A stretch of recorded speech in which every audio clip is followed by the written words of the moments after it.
Hinihintay pa ng Internal Medicine Department ng Philippine National Police ang resulta ng laboratory at medical examination ni Senator Rod Dante Marcoleta bago malaman ang susunod na proseso na kailangan nitong pagdaanan kaugnay sa kanyang kinakaharap na kaso.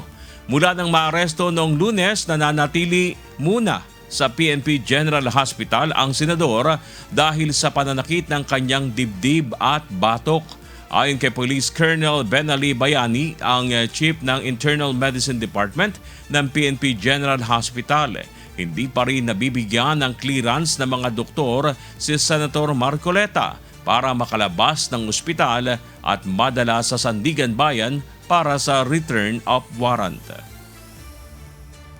Pwede po nating sabihin clinically stable siya kasi ang symptoms po niya is on and off. Pero yung pong blood pressure niya hindi po siya stable. Naggaganon po.